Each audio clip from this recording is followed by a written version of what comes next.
भारत में पिछले कुछ समय से शिक्षा व्यवस्था को लेकर लगातार सवाल उठ रहे हैं। नीट परीक्षा में गड़बड़ियों और पेपर लीक जैसे मामलों ने लाखों छात्रों और उनके परिवारों की चिंता बढ़ा दी है। देश के अलग अलग हिस्सों में छात्रों के प्रदर्शन भी किए हैं। फिलहाल प्रदर्शन जारी भी है। ऐसे में बड़ा सवाल सामने आता है कि क्या सरकार शिक्षा को उतनी प्राथमिकता दे रही है जितनी देनी चाहिए।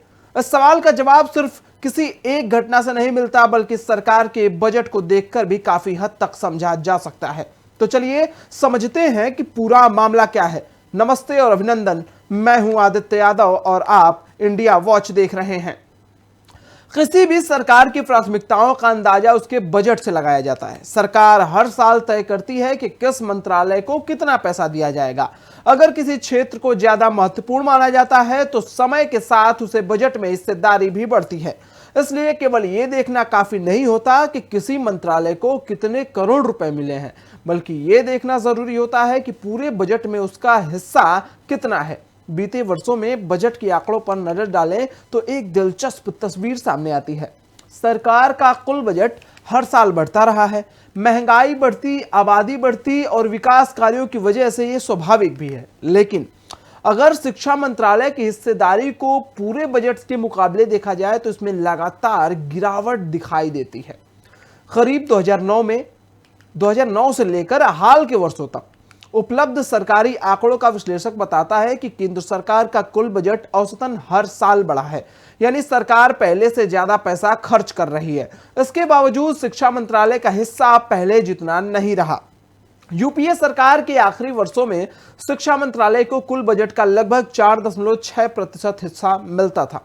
वहीं हाल के वर्षों में यह घटकर करीब 2.5% के आसपास पहुंच गया है। इसका मतलब यह है कि शिक्षा पर खर्च होने वाली रकम कम हो गई है, बल्कि पूरे सरकारी खर्च में उसकी हिस्सेदारी पहले के मुकाबले काफी ज्यादा घट गई है। शिक्षा मंत्रालय के अंतर्गत दो बड़े विभाग आते हैं। पहला स्कूल शिक्षा और दूसरा उच्च शिक्षा।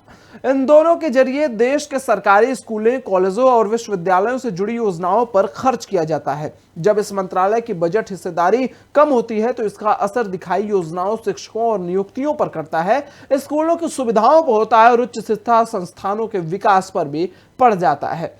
इसी तरह स्वास्थ्य मंत्रालय की स्थिति भी पूरी तरह संतोषजनक नहीं दिखाई देती। स्वास्थ्य और परिवार कल्याण मंत्रालय की हिस्सेदारी में भी समय के साथ कमी आई है। हालांकि ये गिरावट शिक्षा मंत्रालय जितनी तेज नहीं रही। कोरोना महामारी के बाद स्वास्थ्य सेवाओं को मजबूत करने के लिए जरूरी पहले से कहीं ज्यादा महसूस की गई, लेकिन बजट में इसकी हिस्सेदारी उतनी तेजी से नहीं बढ़ी जितनी कई विशेषज्ञ उम्मीद कर रहे थे। दूसरी ओर सड़क परिवहन और राजमार्ग मंत्रालय की तस्वीर बिल्कुल अलग दिखाई देती है। पिछले कुछ दशक में इस मंत्रालय की बजट हिस्सेदारी में लगातार बढ़ोतरी हुई है। पहले जहां कुल बजट का लगभग 1.8% हिस्सा सड़कों और हाईवे के लिए रखा जाता था, वहीं अब यह बढ़कर करीब 4% तक पहुंच चुका है।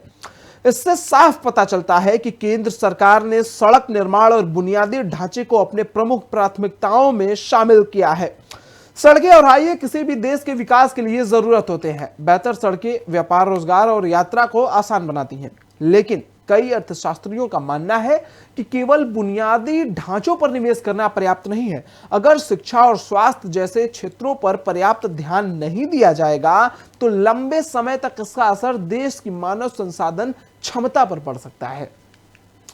सरकार पिछले कई वर्षों से युवाओं को रोजगार के लिए तैयार करने के उद्देश्य से कौशल विकास पर भी जोर देती है। इसी सोच के तहत 2015-16 में कौशल विकास और उद्यमिता मंत्रालय बनाया गया था। इसका उद्देश्य युवाओं को नई तकनीक और उद्योगों के मुताबिक प्रशिक्षण देना था ताकि उन्हें रोजगार मिलने में आसानी हो। हालांकि बजट के आंकड़े बताते हैं कि इस मंत्रालय की हिस्सेदारी शुरुआत से ही बहुत कम रही है। पहले इसे कुल बजट का लगभग 0.06% हिस्सा मिलता था, जो बाद में करीब 0.05% रह गया। यानी कौशल विकास को लेकर बड़े दावे जरूर किए गए, लेकिन बजट में उसका हिस्सा बहुत ही ज्यादा सीमित रहा। नीट और दूसरी प्रतियोगी परीक्षाओं में पेपर लीक के मामलों में भी शिक्षा व्यवस्था पर गंभीर सवाल खड़े किए हैं। रिपोर्टों के अनुसार पिछले एक दशक में देश भर में 150 से ज्यादा प्रतियोगी परीक्षाओं का पेपर लीक होने की घटनाएं सामने आई हैं। इससे लाखों छात्रों की मेहनत पर असर पड़ा है। सबसे बड़ी चिंता यह रही कि इस मामले में जिम्मेदारी तय करने और दोषियों की सजा दिलाने की प्रक्रिया काफी धीमी रही है। कई मामले वर्षों से अदालत में लंबित हैं, जबकि कुछ मामलों में जांच अभी पूरी ही नहीं हो सकी है। यही वजह है कि कई छात्र और शिक्षा विशेषज्ञ मानते हैं कि केवल परीक्षा व्यवस्था को मजबूत करना काफी नहीं है। शिक्षा प्रणाली में निवेश बढ़ाना, बेहतर संसाधन बनाना, आधुनिक सुविधा उपलब्ध कराना और पारदर्शिता बढ़ाना भी उतना ही जरूरी है। हालांकि यह भी सच है कि किसी भी क्षेत्र में केवल ज्यादा पैसा खर्च करने से अच्छे परिणाम की गारंटी नहीं मिलती। कई बार बड़ी परियोजनाओं पर भारी रकम खर्च होने के बावजूद काम की गुणवत्ता खराब रहती है। इसलिए बजट बढ़ाने के साथ साथ उनके सही उपयोग और जवाबदेही पर भी बराबर ध्यान देना जरूरी होता है। हर सरकार अपनी प्राथमिकताओं के आधार पर बजट तय करती है। जनता भी चुनाव के जरिए इन्हीं नीतियों पर अपना फैसला भी सुनाती है। मौजूदा सरकार लगातार तीसरी बार सत्ता में आई है, जिससे ये साफ है कि बड़ी संख्या में लोगों ने उसकी नीतियों पर भरोसा जताया है। लेकिन इसके साथ ही ये बहस भी जारी है कि क्या शिक्षा, स्वास्थ्य और कौशल विकास जैसे क्षेत्रों को भविष्य की जरूरतों के हिसाब से पर्याप्त महत्व मिल रहा है। मशहूर अर्थशास्त्री जॉन केनेथ गोलब्रेथ का मानना है कि किसी भी समाज को केवल इमारतों, सड़कों में नहीं बल्कि इंसानों में भी निवेश करना चाहिए। आज भारत के बजट को लेकर चल रही चर्चा भी इसी सोच के आसपास घूमती है।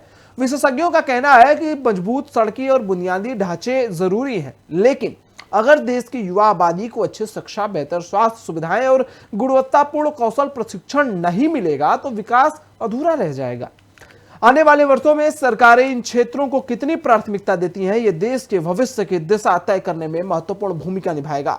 लेकिन इन बातों पर विशेष ध्यान देना चाहिए कि जो चीजें हमें यहां लेकर खड़ा करती हैं, उनमें शिक्षा का सबसे बड़ा योगदान है और इसके लिए बजट बढ़ाना बेहद जरूरी हो जाता है। और आज इसी बात के साथ इस रिपोर्ट को यहीं समाप्त करते हैं। तब तक के लिए इंडिया वॉच के साथ बने रहिए। धन्यवाद।